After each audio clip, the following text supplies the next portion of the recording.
하나님께서 우리에게 허락하신 말씀은 사무엘하 10장의 말씀입니다. 사무엘하 10장 봉독은 1절에서 7절과 17절에서 19절 함께 하겠습니다. 사무엘하 10장 봉독은 1절에서 7절과 17에서 19절 함께 읽겠습니다. 그 뒤에 암몬 사람의 왕이 죽고 그의 아들 한운이 그를 이어서 왕이 되었다. 다윗은 한운의 아버지 나하스가 나에게 은혜를 베풀었으니 나도 나하스의 아들 한운에게 은혜를 베풀어야겠다 하고서 신하들을 보내어 고인에게 조의를 표하게 하였다. 그래서 다윗의 신하들이 암몬 사람의 땅에 이르렀다. 그러나 암몬 사람의 대신들이 자기들의 상전인 한운에게 말하였다. 다윗이 임금님께 조문사절을 보낸 것이 임금님의 부친을 존경하기 때문이라고 생각하십니까? 오히려 이 도성을 두루 살피고 정탐하여 함락시키려고 다윗이 임금님께 자기의 신하들을 보낸 것이 아닙니까? 그래서 한우는 다윗의 신하들을 붙잡아서 그들의 한쪽 수염을 깎고 입은 옷 가운데를 도려내어 양쪽 엉덩이가 드러나게 해서 돌려보냈다. 사람들은 이 일을 다윗에게 알렸다. 조문사절이 너무나도 수치스러운 일을 당하였으므로 다윗 왕은 사람을 보내어 그들을 맞으며 수염이 다시 자랄 때까지 여리고에 머물러 있다가 수염이 다 자란 다음에 돌아오라고 하였다. 암몬 사람들은 자기들이 다윗에게 미움을 사게 된 줄을 알았다. 암몬 사람들은 사람을 보내어서 벤르호브의 시리아 사람과 소바의 시리아 사람에게서 보병 2만 명과 마아가의 왕에게서 1,000명과 톱 사람들에게서 12,000명을 용병으로 고용하였다. 다윗은 이 소식을 듣고 요압에게 전투부대를 맡겨서 출동하였다. 암몬 사람도 나와서 성문 앞에서 전열을 갖추었으며 소바와 르홉의 시리아 사람들과 돕과 마아가 용방들도 각각 들녘에서 전열을 갖추었다. 17에서 19절 함께 보겠습니다. 다윗이 이 소식을 듣고 온 이스라엘을 군대를 모아서 거느리고 요단강을 건너서 헬람으로 진군하였다. 시리아 군대가 다윗과 싸우려고 전열을 갖추고 있다가 맞붙어 싸웠으나 시리아는 이스라엘 앞에서 도망하고 말았다. 다윗은 시리아 군대를 쳐서 병거를 모는 700명과 기마병 4만 명을 죽이고 소박 사령관도 쳐서 그를 그 자리에서 죽였다. 하다데셀의 부하인 모든 왕은 자기들이 이스라엘에게 패한 것을 알고서 이스라엘과 화해한 뒤에 이스라엘을 섬겼다.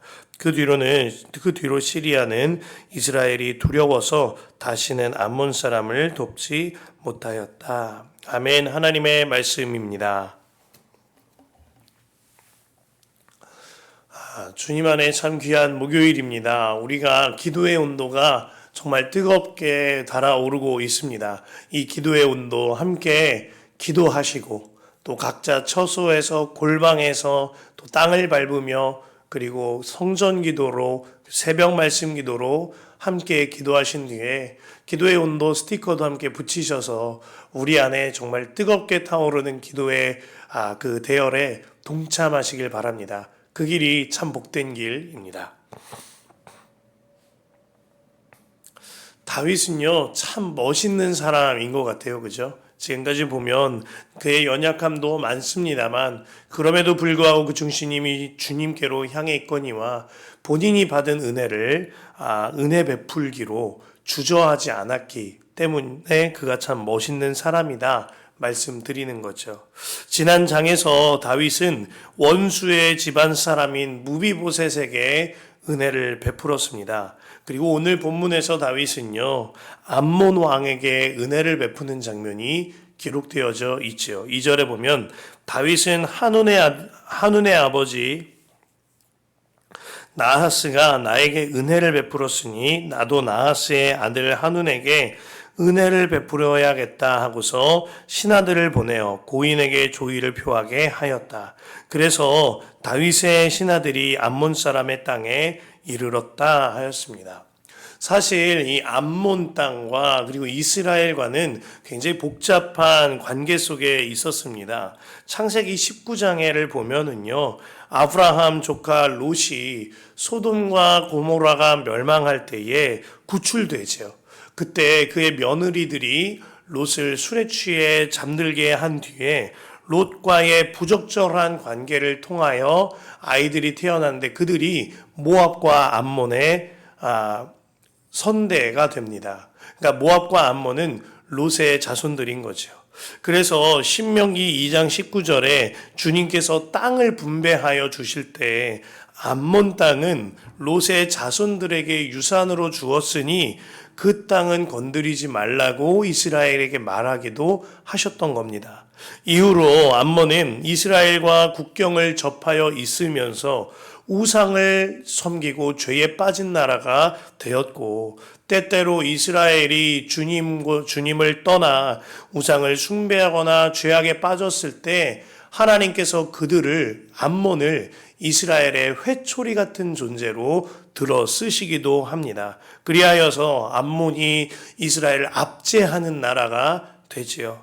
이스라엘의 첫 번째 왕이었던 사울 왕이 첫 번째로 치렀던 전쟁도 암몬과의 전쟁이었습니다. 그 가운데 본문 당시에 이스라엘과 암몬과의 관계는 암몬이 이스라엘에게 조공을 바치는 관계였습니다. 지난 사무엘하 8장에서 보면은 다윗이 주변국들과 전투를 치르면서 다윗이 어느 곳으로 가든지 하나님께서 그에게 승리를 안겨주셨다 하였는데요. 그때 다윗은 당대의 가장 큰 적국이었던 블레셋을 아예 멸절시켰습니다.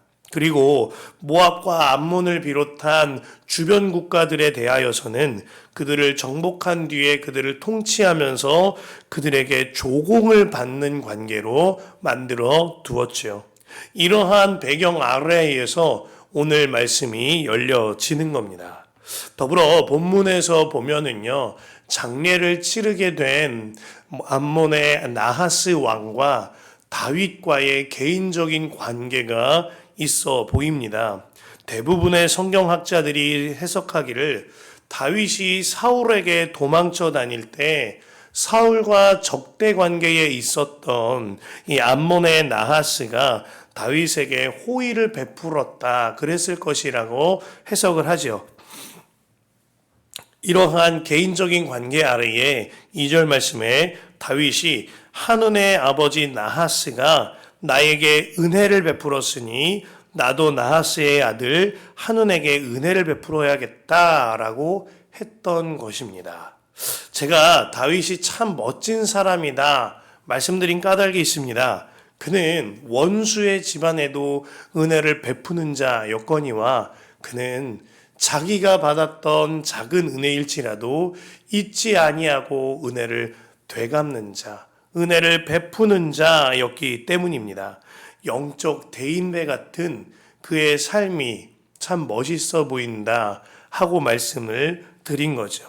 그렇다면 다윗은 어쩜 이렇게 은혜 베풀기를 주저하지 않는 자가 되었을까요? 하나님이 나에게 베푸신 은혜가 믿어졌기 때문입니다. 지난 사무엘하 7장에서 하나님께서는 다윗에게 영원한 언약을 허락하셨어요. 주님께서 영원한 언약을 다윗에게 주시면서 이렇게 말씀하시지요. 사무엘하 7장 15절에서 16절에 너의 자손에게서는 총애를 거두지 아니하겠다. 내 집과 내 나라가 내 앞에서 영원히 이어갈 거며 네 왕위가 영원히 튼튼하게 서 있을 것이다. 여기서 주님이 말씀하신 총애를 베풀겠다라는 원어가 헤세드입니다. 그 영원한 헤세드 언약을 받은 다윗이 주님께 대하여 이렇게 말씀드리죠. 7장 29절에 보면 그러므로 이제 주님의 종의 집안에 기꺼이 복을 내리셔서 나의 자손이 주님 앞에서 영원토록 대를 잇게 해주시길 바랍니다. 주 하나님, 주님께서 직접 그렇게 약속해 주셨으니 주님의 종의 집안이 영원토록 주님께서 내리시는 복을 받게 해 주십시오. 근데 이 장면을 읽다가 조금 어색해 보이지 않으십니까?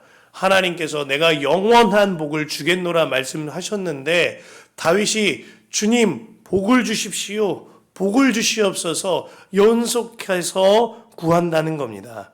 여기서 다윗이 말하는 이 복은요, 바라크입니다. 이 어원은 주님께 무릎을 꿇다, 주님께 엎드려지다라는 원어입니다. 다윗의 간구를 해석하면 이렇습니다. 지금까지 다윗은요, 주님의 곁에 서 있었죠. 주님께 안겨 있었어요. 이것도 참 친밀한 관계인데, 그러나 하나님께서 영원한 나라를 말씀하시면서 다윗에게 영원한 나라를 보는 눈을 열어주실 때 다윗이 주님을 바라보는 눈이 활짝 열려진 겁니다. 영원한 왕이시고 왕 중의 왕이시며 영원한 통치자이신 주님을 바라보는 그 영광의 하나님을 바라보는 눈이 열려지자 그 주님 앞에 무릎이 꿇려진 거예요. 그 주님 앞에 엎드려져 버린 겁니다. 주님을 너무나도 사랑하지만 그와 동시에 주님을 너무나도 두려워하는 주님을 경외함이 다윗 안에 가득 차게 된 거죠. 그로 말미암아 하나님 저에게 복을 주십시오. 바라크하게 하여 주십시오. 이 말은 주님 앞에 엎드려져서 지내게 하여 주옵소서. 날마다 주님을 경외하며 주님을 바라보는 이 복을 누리게 하여 주옵소서, 이렇게 고백한 것입니다. 그래서 다윗이 그 주님을 바라보면서 사는 삶이 사무엘하 8장 말씀에 주님의 뜻에 합하여 정의와 공의를 세우고자 정복전쟁을 하는 거죠. 사무엘하 9장에 원수의 자손인 무비보셋에게 내가 은혜를 받은 것을 은혜를 베푸는 자로 사는 겁니다. 그리고 오늘 본문에 사무엘하 10장 말씀에 작은 은혜라도 잊지 아니하고 주님께 받은 은혜를 낮 동안 베푸는 자로 살게 되어진 거죠. 한마디로 은혜의 통로된 자로 살아가게 되는 겁니다. 그러나 이렇듯 은혜의 통로된 다윗과 정반대로 은혜에 막힌 담이 된 자들도 있었습니다.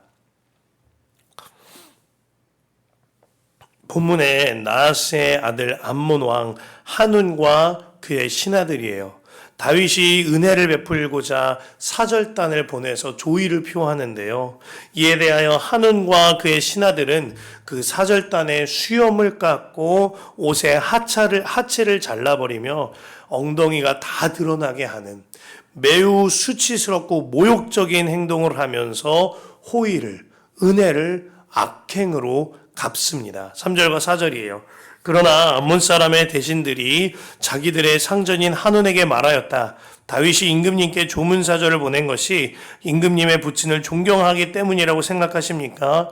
오히려 이 도성을 두루 살피고 정탐하여 함락시키려고 다윗이 임금님께 자기의 신하들을 보낸 것이 아닙니까? 그래서 한운은 다윗의 신하들을 붙잡아서 그들의 한쪽 수염을 깎고 입은 옷 가운데를 도려내어 양쪽 엉덩이가 드러나게 해서 돌려보냈다. 이 일로 인하여서 다윗은 격노합니다. 그리하여 암몬을 정벌하죠. 결국 다윗의 군대 장관 요압에 의하여 암몬과 용병대를 비롯한 암몬의 동맹국은 막대한 피해를 입고 참패하게 됩니다. 이 일로 인하여서요, 암몬은요 국제적인 왕따가 되어버려요. 19절 하반절에 그 뒤로 시리아는 이스라엘이 두려워서 다시는 암몬 사람을 돕지 못하였다. 자, 이것이 은혜에 막힌 담 된 자들의 결말입니다. 오늘 말씀을 통하여 우리에게 주시는 분명한 메시지가 있는 겁니다. 은혜의 통로가 될 것인가 아니면 은혜에 막힌 담이 될 것인가 하는 겁니다. 다윗은 하나님께로부터 받은 은혜가 믿어졌어요. 그러니 주님 앞에 바라크하면서 은혜를 베푸는 자의 삶을 살게 되었고 그 길은 영원한 생명길이었죠. 반면 암몬의 한운 왕과 그 신하들은 은혜에 막힌 담과 같은 자들이었습니다. 다윗이 베푸는 은혜를 오히려 악행으로 되갚는 자들이었던 거예요. 깨달아야 합니다. 이렇게 은혜에 막힌 담이 된 자의 삶은 마귀가 좋아하는 일입니다. 악령에 사로잡혔던 사울 왕이 꼭 이처럼 은혜에 막힌 담으로 살았죠. 다윗이 그를 위하여서 수금을 탔거니와 그를 살려주고자 옷자락만 베었고 창과 물병을 가지고 있었습니다. 그러나 사울 왕은 여전하게 다윗을 죽이려 하였고 그 은혜를 악행으로 갚았어요. 결국 사울은 암몬처럼 아무에게도 도움을 받지 못한 채 죽고 맙니다. 가룟 유다도 이와 같았지요. 예수님께서는 그에게 기회를 주시고 그에 대하여 안타까워 하셨습니다. 말씀에 주께서 자기 사람들을 사랑하시되 끝까지 사랑하셨다 그랬어요. 그러나 가룟 유다는 결국 돌이키지 않았고 받은 은혜를 악행으로 갚았습니다.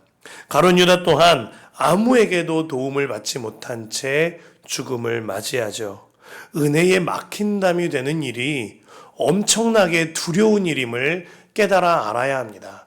또한 은혜에 막힌담이 되는 길이 누구로부터 오는 생각과 누구로부터 오는 것인지 잘 깨달아야 하는 겁니다. 저는 저와 여러분들이 그리고 우리 교회가 혹시라도 암몬처럼 은혜에 막힌담이 되지 않기를 간구합니다. 우리 교회는요, 은혜 입은 교회이지요.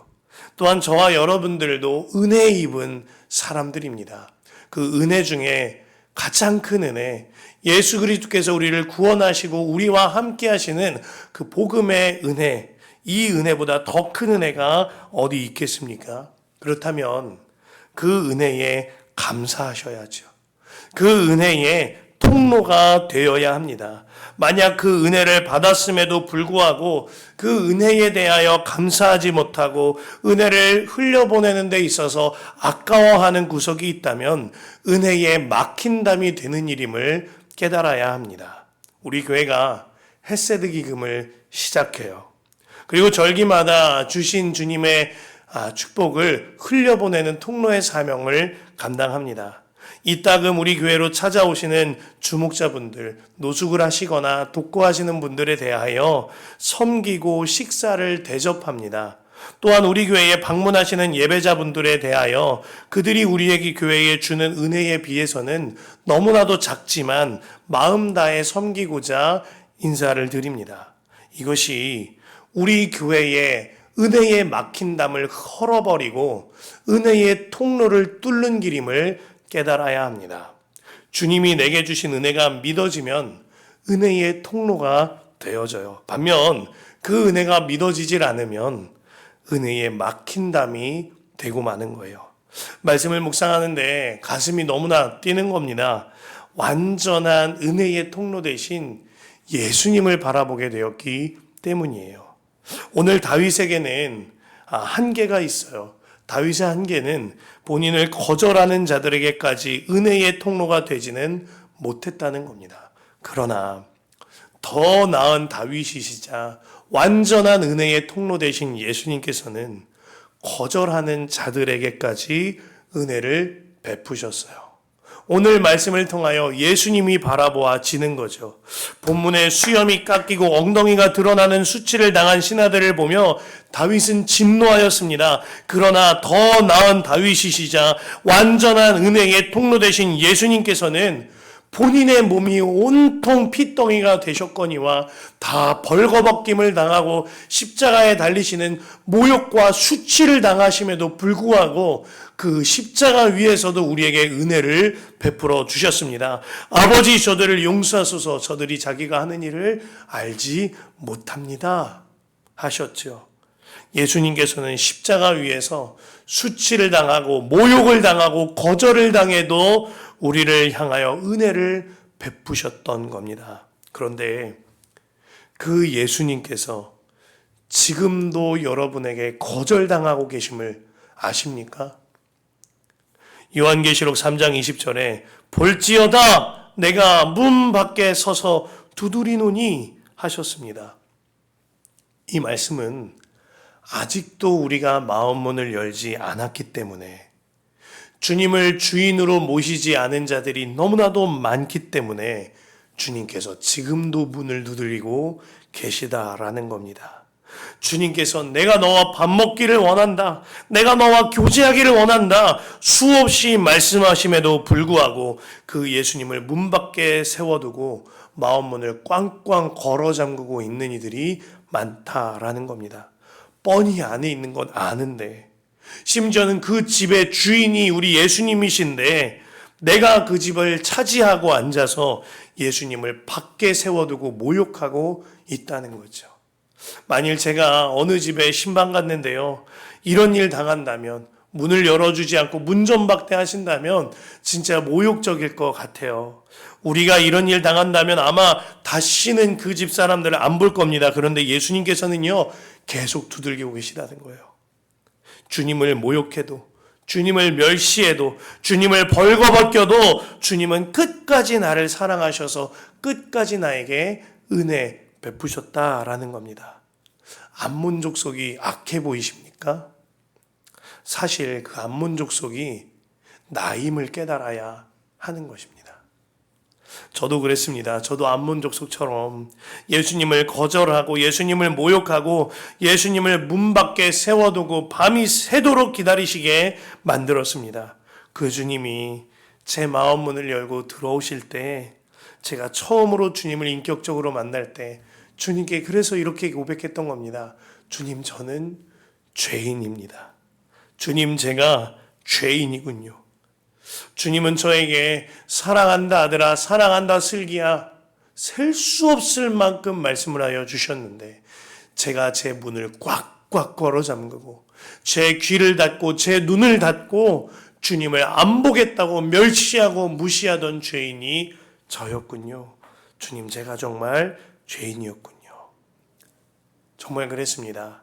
오늘 본문의 암몬 족속처럼 제가, 주님께서 제게 은혜를 베푸실 때 악행으로 갚던 자였습니다. 그러니 은혜의 통로가 꽉꽉 막힌 삶을 살았던 겁니다.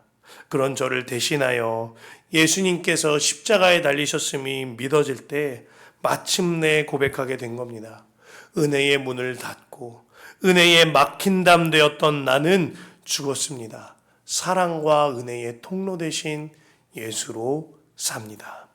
사랑하는 성도 여러분, 암몬 족속의 모습이 내 모습임을 깨달으셔야 합니다. 은혜에 막힌 담으로 사는 길은 죽는 길입니다. 은혜의 통로로 사는 길이 살 길이에요. 은혜에 막힌 담에서 은혜의 통로로 살게 되는 유일한 길이 있지요. 회개함으로 내 막힌 담을 헐어버리고, 회개함으로 마음의 문을 열어버리고 주님을 나의 삶의 주인으로 모시는 것입니다. 요한계시록 3장 19절과 20절이 이렇게 기록되죠. 물은 내가 사랑하는 자를 책망하여 징계하노니 그러므로 네가 열심을 내라, 회개하라. 볼지어다 내가 문 밖에 서서 두드리노니 누구든지 내 음성을 듣고 문을 열면 내가 그에게로 들어가 그와 더불어 먹고 그는 나와 더불어 먹으리라. 회개하는 길이 주님을 내 안으로 모시는 길입니다. 그리고 그 주님과 동행하며 사는 길이 주님을 내 마음의 주인으로 모시고 사는 살 길인 겁니다. 회개하십시오. 하나님의 나라가 가까이 왔습니다. 회개하십시오. 하나님이 내 문 앞에 가까이 와 계십니다.